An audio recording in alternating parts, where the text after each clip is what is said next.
Whoa, what? Hey, baby. Where are your parents? Hey, who's baby? What? Really? A con baby? Even though Raya and the Last Dragon didn't make a huge splash when it first came out, it's actually one of those Disney movies that really deserve a sequel down the line. Looking at the lineup of upcoming Disney films, it seems like they're sticking with their usual pattern of mixing brand new stories with sequels to older stuff. That means some of those underrated movies might finally get the spotlight they never quite had.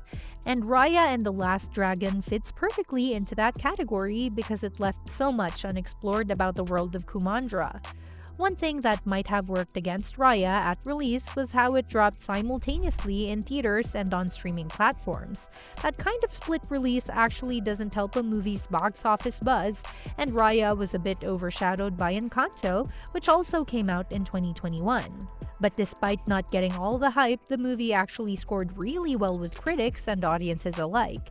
It even snagged a nomination for the Best Animated Feature Oscar, which isn't a small deal. On Rotten Tomatoes, it holds a 93% critic score and a 97% audience rating, which is on par with a lot of Disney's bigger hits from recent years. So while not every good movie needs a sequel, Raya and the Last Dragon feels like the kind of story that really would benefit from one. The story of Raya starts off by explaining that Kumandra was once a thriving, peaceful land before it broke apart into 5 different regions, each ruled by its own tribe. The movie ends on an optimistic note, with those tribes coming back together after centuries of conflict. But even though the chiefdoms are trying to unite, working together after 500 years of fighting isn't going to be as simple as it sounds. So a sequel could dig into what it actually looks like for these former enemies to learn how to cooperate. There's a lot of potential in showing those awkward growing pains of peace, like old grudges resurfacing or mistrust making it hard to collaborate. It's that kind of tension that could make a follow-up really interesting because it would feel more real and grounded instead of just a happy ending. Beyond the internal politics of Kumandra, there's also a big mystery that the first movie never really touched on. What's outside the borders of Kumandra? The story focuses a lot on fighting the Droon, these dark spirits born from mistrust, and protecting pieces of Sisu's gem, but once the land is peaceful, maybe the tribes could finally look beyond themselves. This would open up a whole new world for the story, introducing fresh characters, new creatures, and unexplored places. Expanding the map would definitely add depth to the world building, giving Raya a chance to grow in ways that feel natural. Raya explains that the Droon came from humanity's broken trust and disharmony, which is a pretty cool idea, but the movie doesn't fully dive into what that means for the world long term. So a sequel could explore whether those dark forces might come back, or if there are other dangers lurking in Kumandra. Since the tribes are united, the story could show how people from different backgrounds band together to face whatever new threat arises. Plus, there could be parts of Kumandra we haven't even seen yet. This would give the sequel plenty of room to introduce new challenges while also expanding on the culture and history of the land. One of the strongest elements in the first movie is the complicated relationship between Raya and Namaari. Even though they start off as enemies and Namaari actually betrays Raya as kids, their story is really about learning to trust and work together. What makes Namaari stand out as a Disney villain is that she's not just evil for the sake of it. She's conflicted, trying to shake off prejudice while also trying to honor her family and leadership role. Her bravery by the end symbolizes the bigger theme of the movie, Kumandra's chance at peace.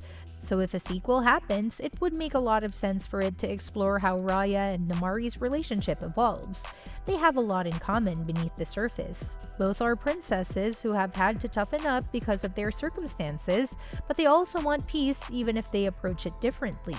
The movie's ending hints they might become friends, but what that friendship looks like could be really interesting to see. They could even end up as leaders working together to rebuild Kumandra after all the chaos, maybe sharing the responsibility of keeping the peace. And since both are amazing fighters, a sequel might show them teaming up for some seriously exciting action sequences. Their fight scenes in the first movie were some of the most thrilling moments, so having them side by side would definitely raise the stakes. But there's one potential hurdle: Namari's mom, Verana. She's pretty clearly distrustful and resistant to the idea of change, and she might be the real obstacle to unity. At the end of the first movie, she forbids Namari from using the gem to save people turned to stone by the Drune, so it wouldn't be surprising if she became a major antagonist for the sequel. Awkwafina's performance as Sisu adds a lot of energy and humor to Raya. She's the heart of the story, but also serves as comic relief, which balances the more serious moments. But the sequel would have to figure out what role Sisu plays now that she's changed so much. At the start, Sisu feels like the odd one out among her dragon family, but once she's trusted with the gem, she gains confidence and acceptance.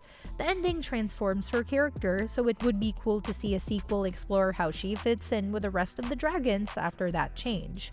The first movie hints that there are a lot more dragons beyond just Sisu and her 4 siblings, dozens maybe, and each one might have unique powers. That opens up all kinds of possibilities for new characters and different dragon abilities, which could add a whole new layer to the story.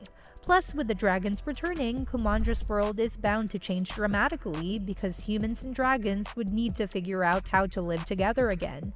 Sisu might also become a kind of leader or hero among the dragons after what she did to defeat the Drune. The fact that the other dragons helped revive her feels like a big deal, so a sequel could really develop that angle. If Disney decides to make Raya 2, it's almost certain that the main voice actors, Kelly Marie Tran as Raya, Awkwafina as Sisu, and Gemma-chan as Namari would return to reprise their roles.